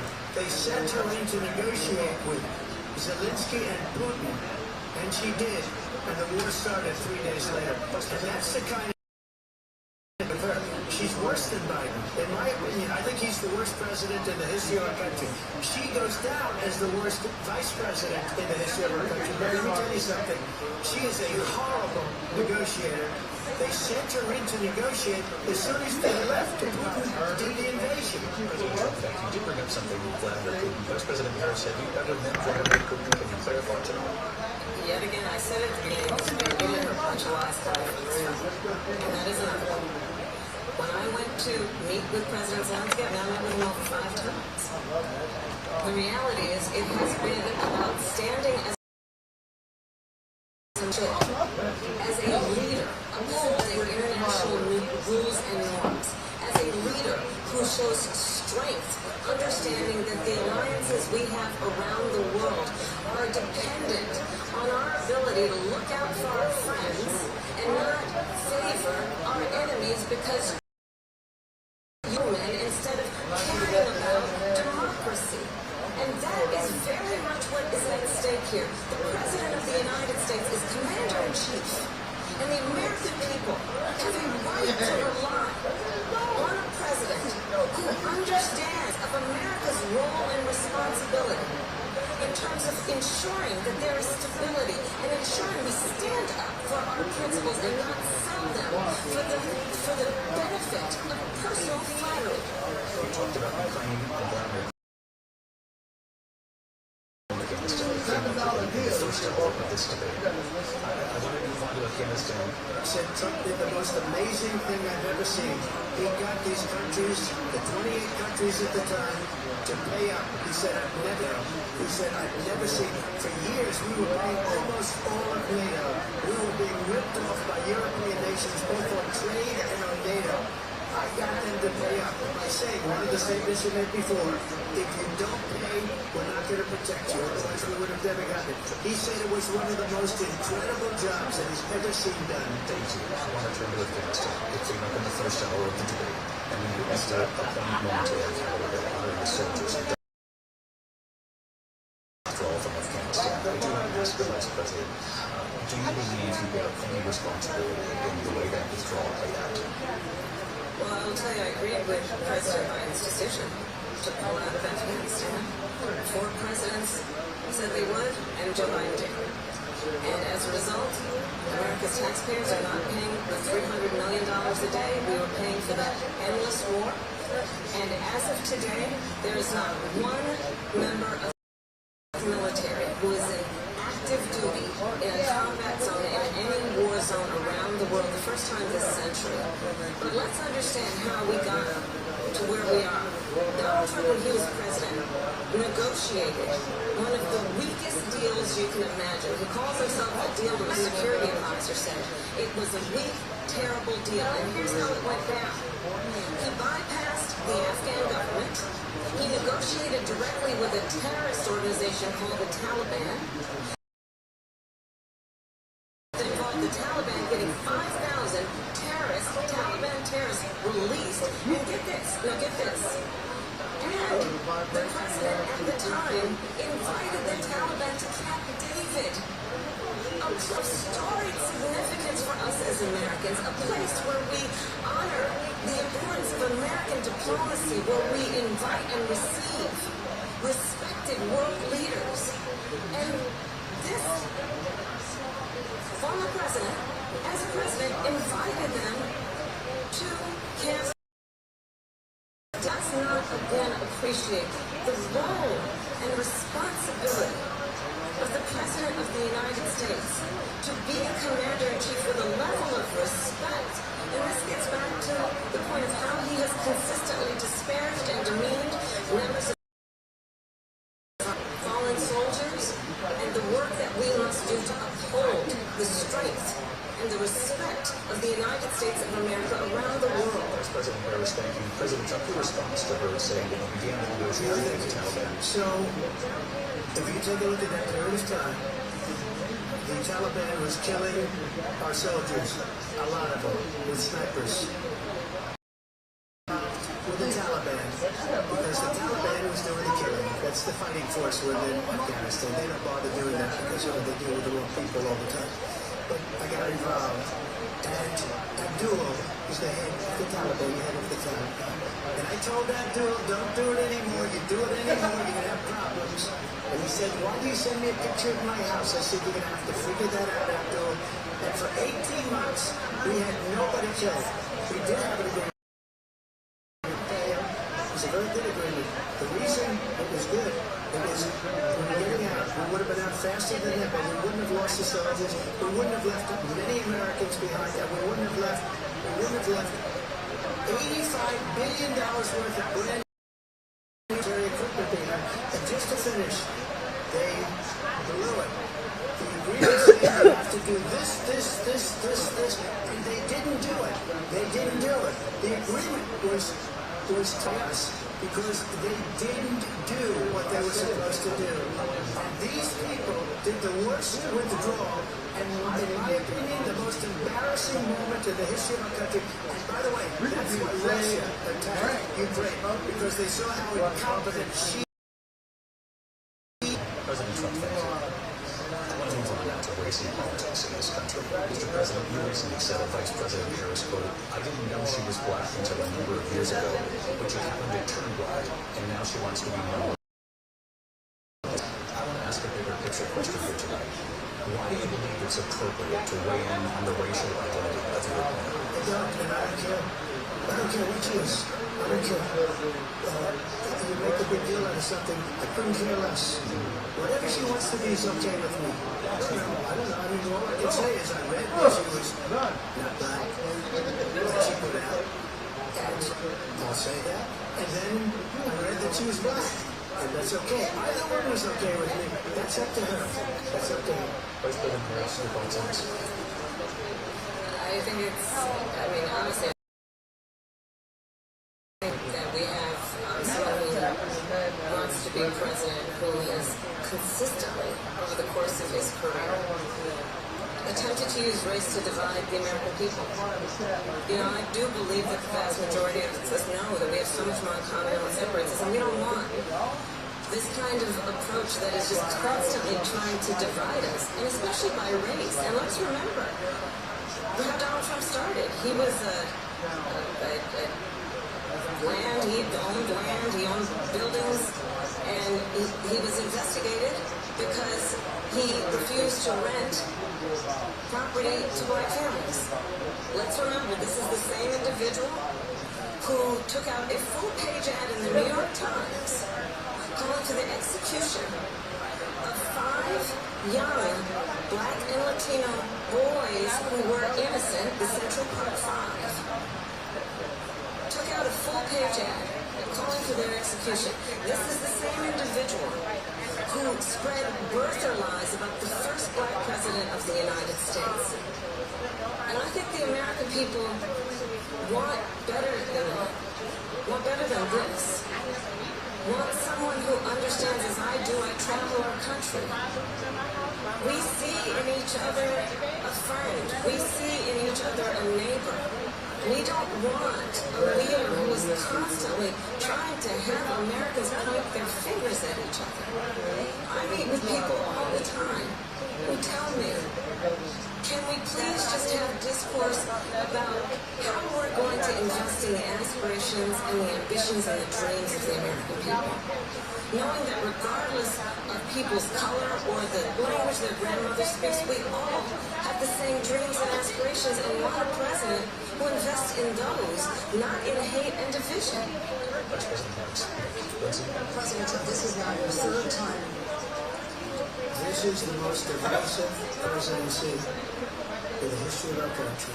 There's never been anything like it. They're destroying our country, and they come up with things like, going back many, many years, a lot of people, including Mayor Bloomberg, agreed with me on the Central Park 5. They admitted, they said, they pled guilty. And I said, well, if they pled guilty, they badly hurt. And if they pled guilty, then they pled not guilty. But this is a person that has to stretch back years, 40, 50 years ago, because there's nothing now. I built one of the greatest economies in the history of the world, and I'm going to build it again. I'm stronger. But they're destroying our economy. They have no idea what a good economy is. Their oil policies, every single policy. And remember this, she is Biden. She's trying to get away from Biden. She is Biden. The worst inflation we've ever had. A horrible economy because inflation has made it so bad that she can't get away with that. Clearly, I am not Joe Biden, and I am certainly not Donald Trump. And what I do offer is a new generation of leadership for our country. One who believes in what is possible. One who brings a sense of optimism. We can do instead of always disparaging the American people. I believe in what we can do to strengthen our small businesses, which is why I have a plan. Let's talk about our plans and the plans. I have a plan to give startup businesses $50,000 tax deduction to pursue their ambitions, their innovation, their ideas, their hard work.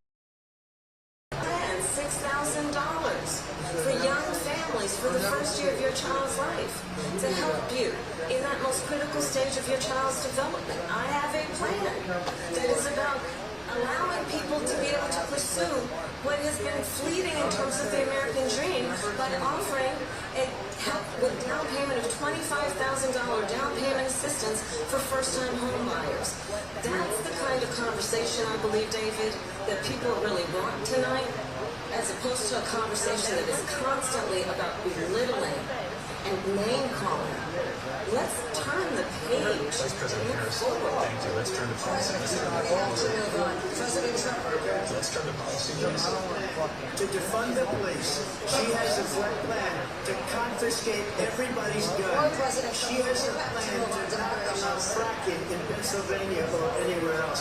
That's what her plan is until just this. The former president has said something twice that I need to respond to. I'm sorry, we're going to respond, Vice President Harris. President Trump, this is now your third time running for president. You have long vowed to repeal and replace the Affordable Care Act, also known as Obamacare. You have failed to accomplish that. You now say we're going to keep Obamacare, quote, unless we can do something much better. Last month you said, quote, we're working on it. So tonight, 9 years after you first started running, do you have a plan, and can you tell us what it is? Obamacare was lousy health care. Always was. It's not very good today. And what I said, that if we come up with something, and we are working on things, we're going to do it, and we're going to replace it. But remember this, I inherited Obamacare because Democrats wouldn't change it. They wouldn't vote for it. They were unanimous. They wouldn't vote to change it. If they would have done that, we would have had a much better plan than Obamacare. But the Democrats came up, they wouldn't vote for it. I had a choice to make when I was president. Do I save it and make it as good as it can be, never going to be great, or do I let it rot? And I felt I had an obligation, even though politically it would have been good to just let it rot and let it go away. I decided, and I told my people, the top people, and they're very good people in this administration, we read about the bad ones. We had some real bad ones too, and so do they. They have really bad ones. The difference is they don't get rid of them. But let me just explain. I had a choice to make. Do I save it and make it can be, or do I let it rot? And I saved it. I did the right thing. But it's still never going to be great, and it's too expensive for people. And what we will do is we're looking at different plans. If we're the plan that's going to cost our people, our population, less money and be better health care than Obamacare, then I would absolutely do it. But until then, I'd run it as good as it can be run. So just to get to know you still... I have concepts of a plan. I'm not president right now. But if we come up with something, I would only change it if we come up with something that's better and less expensive. And there are concepts and options we have to do that. And you'll be hearing about it in the future. Vice President Harris, in 2017, you supported Bernie Sanders' proposal to do away with private insurance and create a government-run healthcare system. 2 years later, you proposed a plan that included a private insurance option. What is your plan today? Well, first, supported over the last 4 years as vice president private healthcare options, but what we need to do is maintain and grow the Affordable Care Act. But I'll get to that, Lindsay. I just need to respond to a previous point that the former president has made. I've made very clear my position on fracking, and then this business about taking everyone's guns away. Tim Walz and I are both guns away, so stop with the continuous lying about this stuff. As it relates to the Affordable Care Act, understand, just look at the history to know where people stand. When Donald Trump was president, 60 times he tried to get rid of the 60 times. I was a senator at the time, when I will never forget the early morning hours when it was up for a vote in the United States Senate. And the late, great John McCain, who you have disparaged as being you said at the time because he got caught. He was an American hero. The late, great John McCain, I will never forget that night, walked onto the Senate floor and said, no, you don't. No, you don't. No, Affordable Care Act. You have no plan.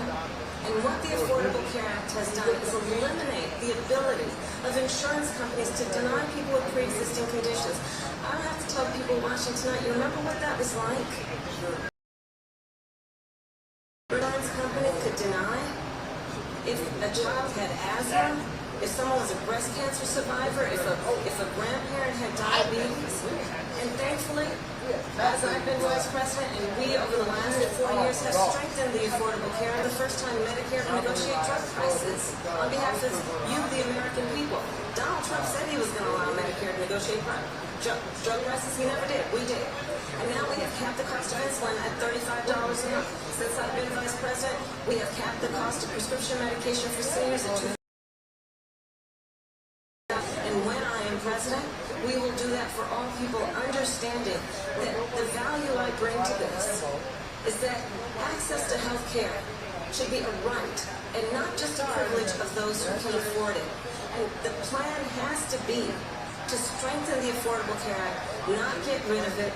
Vice President Ross, in terms of where Donald Trump stands on it. I want to move to an issue that's important for mistake. And number one, John McCain fought Obamacare for 10 years. It wasn't called view of politics. Yeah. Are you a decided voter? Do you already voted for it? So far, no. I feel like they're both not the right candidate for me, based on this debate and the past debates. I'm still undecided. Do you think both candidates are staying on topic when it comes to the questions? That's a funny question. I would say yes, but they're moving around from it. I wouldn't say direct, but they're trying to get their answers across. That's what I say. One of the topics that we just heard was about gun ownership. And then we heard Harris talking about that she owns a gun. Yeah. Tell me about that. What's your reaction? I agree. I mean, there's the Second Amendment and stuff, right? And honestly, I'm fine with that, right? It's about the gun policy. It's not about the ownership of the gun. It's about what rights you have about owning a gun, the policy of getting it, right? So I don't think it affects me. How do you like her answer? What do you think about her answer? A little mixed. Again, they don't really go directly to the question, but I think I like her answer. I think she did well. And then one of the questions they brought up was about clean energy, young voters, and climate change. Yeah. Tell me about that. Well, how do you feel about that? Based on what they said, I feel like it's strong.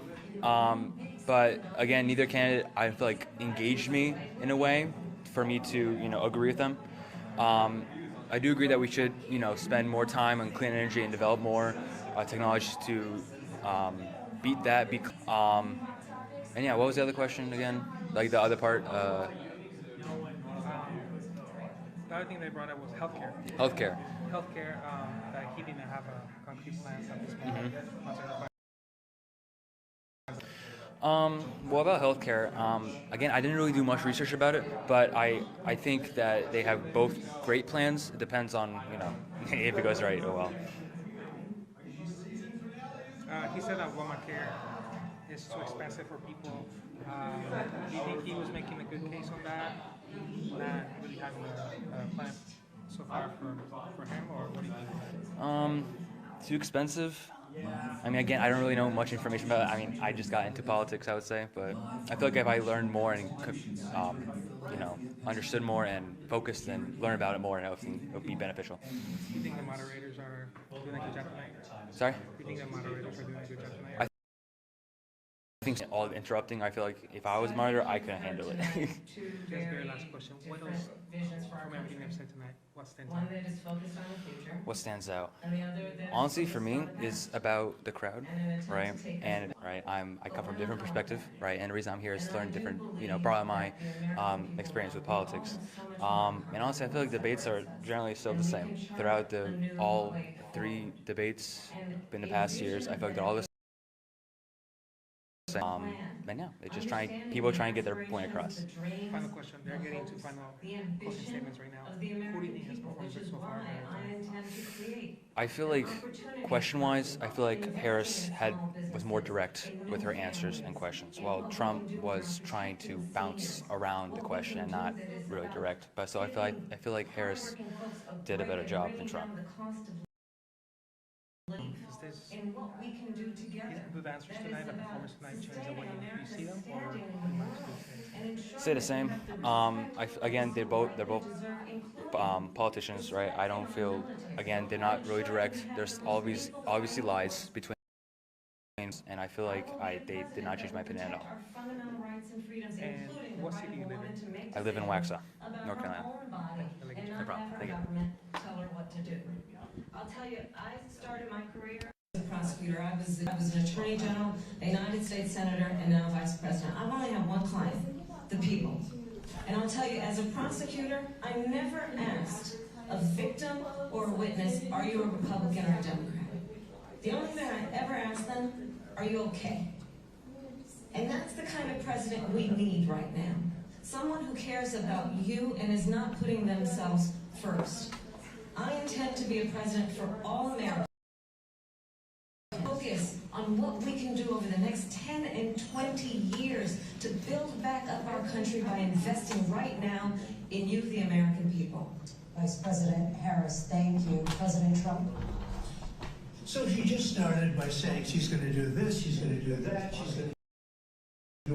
Why hasn't she done it? She's been there 3.5 years. They've had 3.5 years to fix the border. They've had 3.5 years to create jobs. All the things we talked about. Why hasn't she done it? She should leave right now. That beautiful White House, go to the Capitol, get everyone together and do the things you want to do, but you haven't done it, and you won't do it, because you believe in things that the American people don't believe in. You believe in things like, we're not going to frack, we're not going to do things that are going to make this country strong, whether you like it or not. Germany tried that, and within 1 year they were back to building normal energy plants. We're not ready for it. Our country for the sake of bad vision. But I just asked one simple question. Why didn't she do it? We're a failing nation. We're a nation that's in serious decline. We're being laughed at all over the world. They laugh. I know the leaders very well. They're coming to see me. They call me. We're laughed at all over the world. They don't understand what happened to us as a nation. We're not a leader. We don't have any idea what's going on. In the Middle East, we have wars going on with Russia and Ukraine. We're going to end up in a third world war, and it'll be a war like no other because of nuclear weapons, the power of weaponry. I rebuilt our entire, she gave a lot of it away to the Taliban. She gave it to Afghanistan. What these people have done to our country, and maybe toughest of all, is allowing millions of people to come into our criminals, and they're destroying our country. The worst president, the worst vice president in the history of our country. President Trump, thank you. And that is our ABC News presidential debate from here in Philadelphia. I'm Lindsay Gates. And I'm David Muir. Thank you for watching here in the U.S. and all over the world, and from all of us here at ABC News. Good night.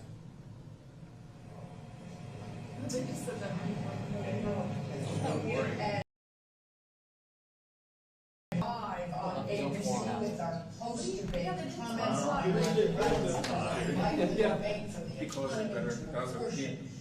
Afghanistan. They had it all, and it was historic. John Carl. Wow. That was quite a debate. And I'm John Carl here with Barry Bruce and Rachel Scott. All reporters across the news division have been updating our live blog, looking at some of the allegations being backed by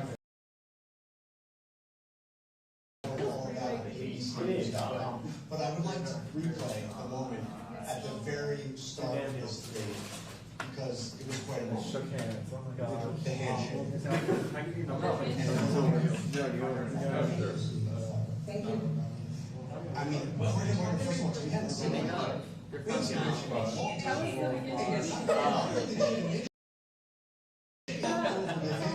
It saw him out, put hands out, and also made the first one.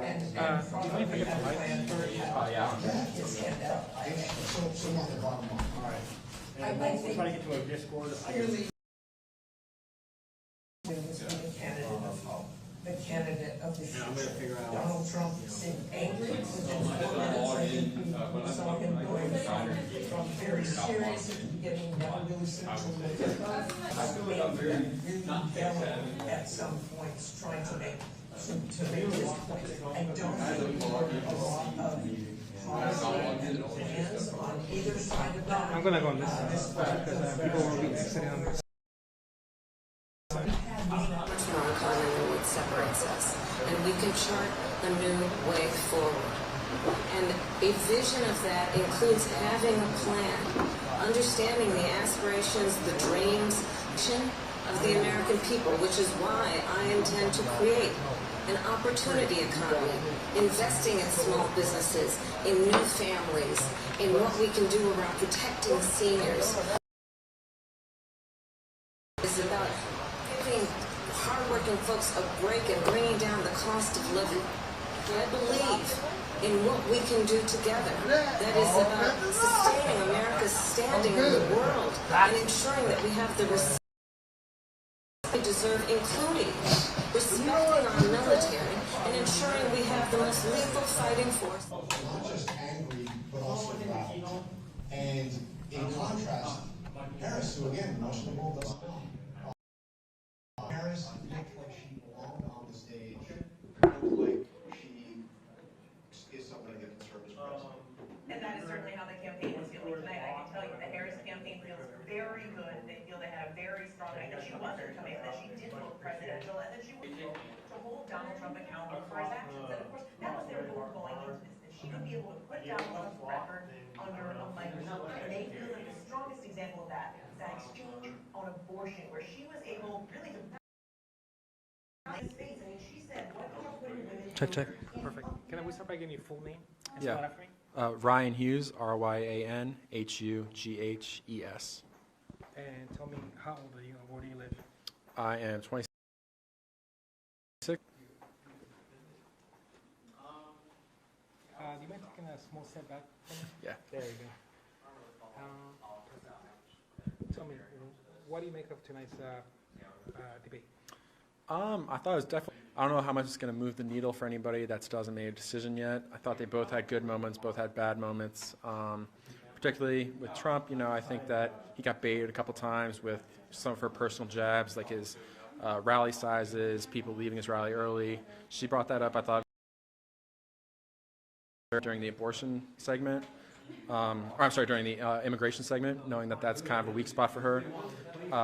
And so I would have liked to see him be a little bit more calm in those situations, not take that bait, and talk more about the policy, because I think that's a winning policy thing for him. But on the flip side, she had her own bad moments. I thought with the Israel portion, has not really been able to commit one way or the other with that. Neither has Biden.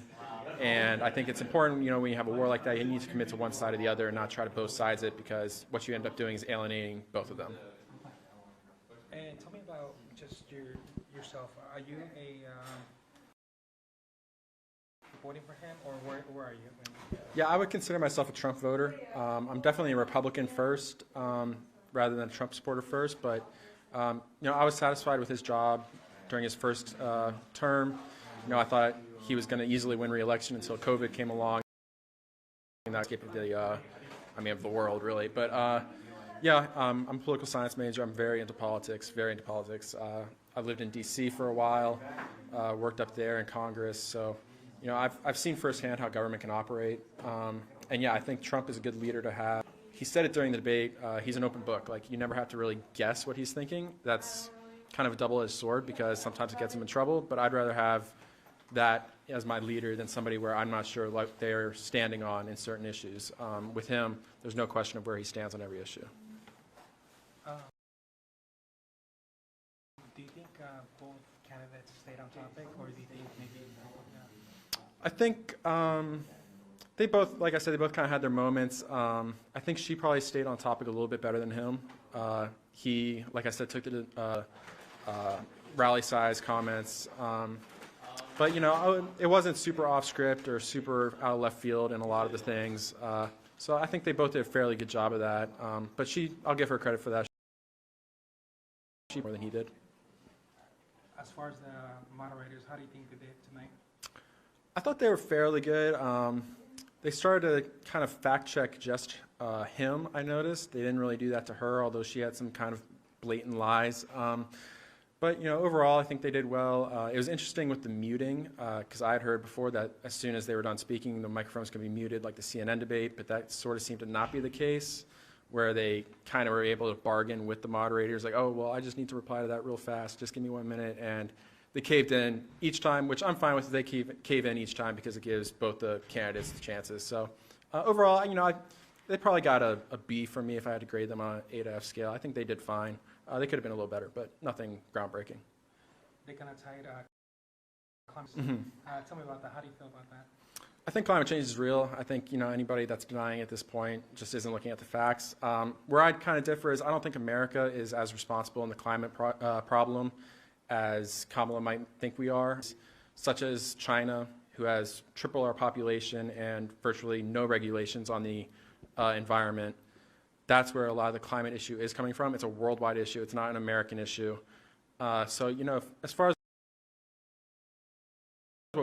we do have a lot of regulations, especially compared to the other major powers in the world like China, like Russia.